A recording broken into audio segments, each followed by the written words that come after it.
UB Palace гэдэг одоо энэ газар өөрчлөгдөж зарагдаж одоо ингэж байж байгаа. Баах болж байгаа юм байна.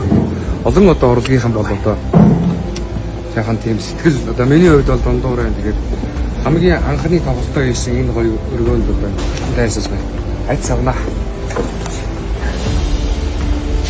За UB Palace буюу Улаанбаатар Palace концертыг танхим анх 2002 онд ашиглалтанд орсон байдаг. За түүнээс хойш 23 жилийн турш тасралтгүй үйл ажиллагаа явуулж урлаг соёлын бүхий л арга хэмжээнүүд энэ концертын танхимд болдог байсан юм а. За гэтэл энэ оны 1-р сард улсын хурлын гишүүн Чойжил Сүрэн өөрийн хамаарал бүхий хурд стандарт компанийн нэрээр одоогийн UB Palace буюу Улаанбаатар Palace-ийн концертын танхимыг шилжүүлж авсан байгаа юм а.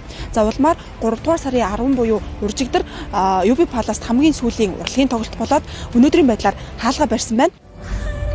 За өнөөдөр 2025 оны 3-р сарын 10-ны өдөр өнөөдөр та бүгдийн бид бүгдийн хамгийн сайн мэдх Улаанбаатар Palace буюу UB Palace-ийн концертын их танхим маань сүүлийнхаа тоглолтыг хийж байна. Тэгээд өнөөдөр найзынхаа тоглолтод оролцож аягдгаа өглөө. Тэгээд энэ өдөр бол Palace-ийн маань хамгийн сүүлийн өдөр байлаа. Тэгээд миний хувьд ч гэлтгүү бидний хувьд уран бүтээлч найз нөхдийн маань хувьд бол энэ сайхан танхим энэхүү сайхан алтан тайзал биднийг уран бүтээлч дуучин болгосон Монголдо байгаа хамгийн том тайз хамгийн том концертын танхим байлаа. Тэгээд энэхүү танхим өнөөдөрсөд үүд хаалга хааж байгаа юм байна. Тэгээд сэтгэл их гонигтай их хэцүү өдөр байна. Тэгээд ямар ч тач энэхүү танхимд бас биднийг хүргэлж дэмждэг байсан Монголын хамаас ард түмэнд маш их баярлалаа. Тэгээд энэхүү сайхан хайртай бас танхимда баярлалаа гэж хэлмээр байна. Тэгээд баяртай UB Palace минь гэж даа тийм.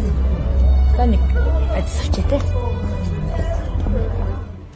За энэ талаар холбогдох албан тушаалтнуудаас тодруулахад за 3-р сарын 11-ний өдрөөр бол UB Palace хаалгаан барьж за үйл ажиллагааг цаашид явуулахгүй болсон. За барилга зарагдсан учраас энэ барилга нураагдана. За гэхдээ оронд нь бол ямар барилга баригдахыг мэдэхгүй гэсэн тайлбарыг өгч байна. Улсын хурлын гишүүн Чойжил Сүрэн инх тайвны гүр төв цэнгэлдэг орчмыг бетонын ширэнгэ болгосон гэхэд хэлцдэхгүй.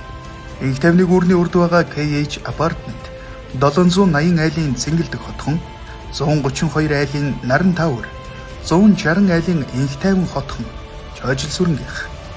Цаашлаад төв цэнгэлдгийг тойрсон Рапид Харш Академи хотхон Хүннүү 22, Хүннүү Palace, Хүннүү Стандарт, Сансар Гарден хотгонуудыг Чойжил Сүрэн барьсан. Өнөөдөр инх тайвны гүр төв цэнгэлдэг орчмонд бараг машин зөрөх нь битгий хэл мод тарихч зай үлдээлгүй бетонын ширэнгэн төвлөрлийг Чойжил Сүрэн бий болгож асар их ашиг олсон нэг. Бүхий л урлаг соёлын арга хэмжээ болж олон жил иргэдийг соёнгээрүүлэх үүргийг гүйцэтгсэн энэ барилга нураагдаж за магадгүй оронд нь олон тооны орон сууц ширэнгэн ой баригдахыг ч үүсэхгүй маа.